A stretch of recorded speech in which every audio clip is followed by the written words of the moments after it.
What's going on, guys? Jacob Ober here, coming with my reactions to Green Bay versus Kansas City. The Packers going to Arrowhead, come away with a 31-24 victory over the Mahomes-less Chiefs. They've improved to 7-1 on the year.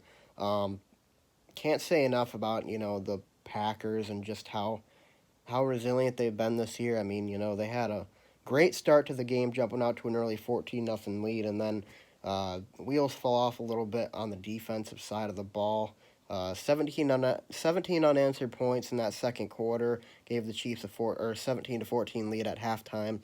Um, I mean, you got to give credit to Andy Reid for that, for the way the Chiefs offense played in this game. I mean, they were scheming guys open all over the place. They were using a lot of misdirection, and Tyreek Hill was, a guy who's everyone's got their eyes on him. So wherever he goes, you run the play opposite to where he's going, and you're gonna have some space. But you got to give Andy Reid credit for the game plan.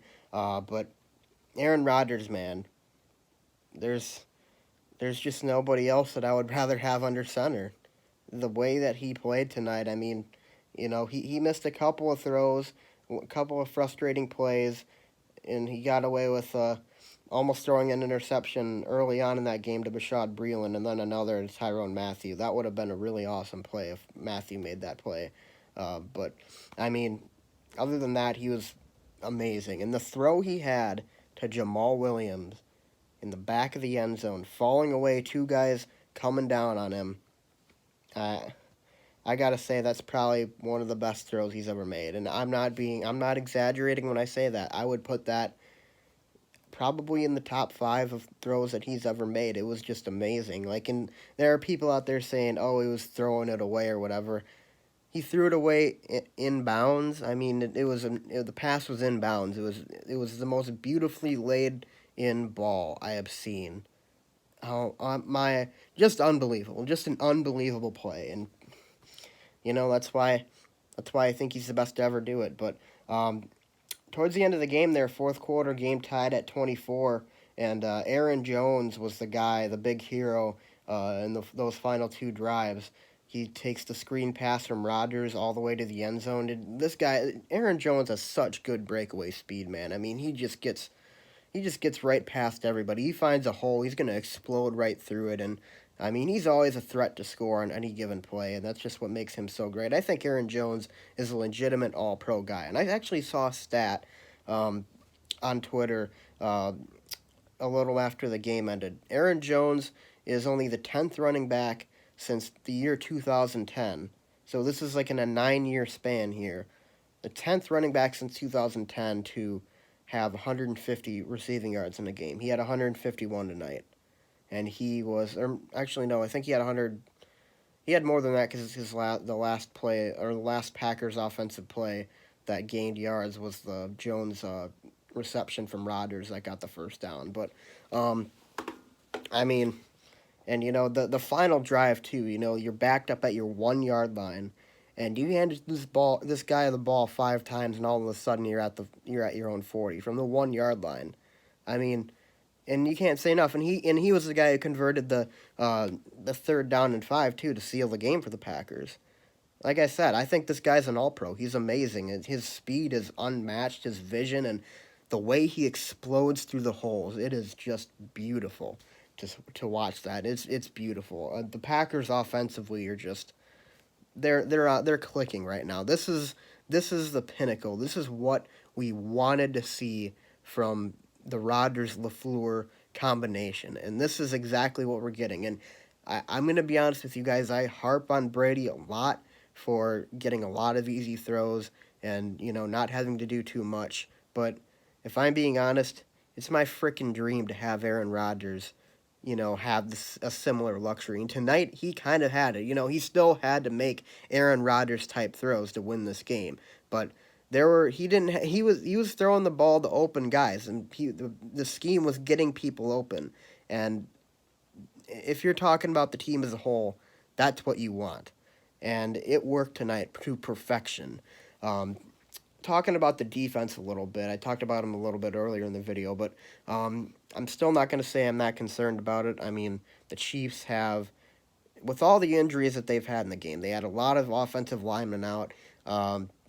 and of course they have Patrick Mahomes out as well. But the Chiefs still have a dizzying array of weapons. They have so many guys you can throw the ball to, and like I said, Tyreek Hill is such a threat on the football field. They were literally running him the other direction, and you got to keep your eyes on the guy.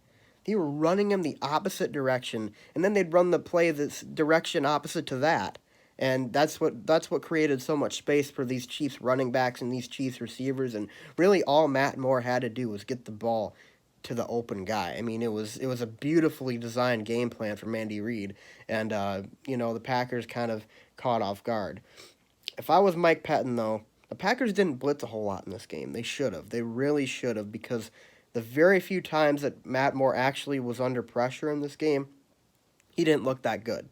So, I mean, sending blitzes is risky, but this is Matt Moore you're dealing with. And Matt Moore, you got to give a little bit of credit to him. He played pretty well in this game, but, you know, he's still Matt Moore. He's still a backup quarterback, a guy who was retired before this season, before they brought him in. You got to get guys to him, and we weren't getting any pressure on the Chiefs offense. The Chiefs offensive line did a really good job on our pass rush. We still got a couple of sacks. Yes, there were still a couple plays where he got in there, but still, I was a little bit concerned, and this is a offensive line that's like they had half their starters out, and then they lost another in the second half, and we still weren't able to get pressure with our front four. I don't know. That's a little bit concerning to me. But I certainly trust that the Packers will be able to figure those issues out. Mike Pettin's a very smart defensive coordinator. Still don't agree with the decision to not blitz as much in this game, but I mean, we got the win, and with Aaron Rodgers playing the way he is, Aaron Jones playing the way he is, all of this without Devontae Adams, you can afford to have some you know, defensive miscues in this game, or not play up to your defensive potential. And it's definitely something you want to have fixed by the time the playoffs come around, for sure, because in the playoffs, in the cold, your defense is what wins you these football games. But you know for right now, we can get by with it, and we're 7-1. And hopefully the Saints lose a couple times, and Seattle loses, and hopefully San Francisco loses a couple times too. We got a matchup with them week 12 coming out of the bye as well, so that'll be really, really interesting. Maybe they'll flex that one to Sunday Night Football, or they could. I think that actually might be in a 325 slot, so it might be Jim Nantz, Tony Romo on the call for that one on CBS. But we'll see. But these Packers, man, they're rolling. They're playing amazing football right now. Aaron Rodgers is playing at one of the highest levels of his career. He's got a 152 quarterback rating the past two games. And, you probably go back all the way back to the Dallas game.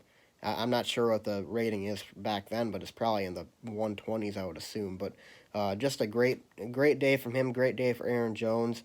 And, the defense, as bad as they looked at times, they still did force that fumble that swung the game for Green Bay, and that was a really, really big play for the Packers. So even though the Packers gave up a lot of yards and more points than you'd like to a Matt Moore led offense, they still made one of the key plays of the game, and that's something that they've done all season long. They've really come through in clutch moments for Green Bay, getting some big turnovers. But 7-1, we're in the driver's seat. Keep it rolling. Got the Chargers next week. Should be pretty close to a home game for Green Bay on the road in L.A. with how passive those LA fans really are over there. But see you guys next time. Thanks for watching. Be sure to leave a comment in the comment section down below. How do you feel about this game? How do you feel about the Packers going forward? How do you feel about the Packers being 7-1? Leave a comment in the comment section below. Be sure to leave a like and subscribe, and I'll see you guys next time. Go Packers.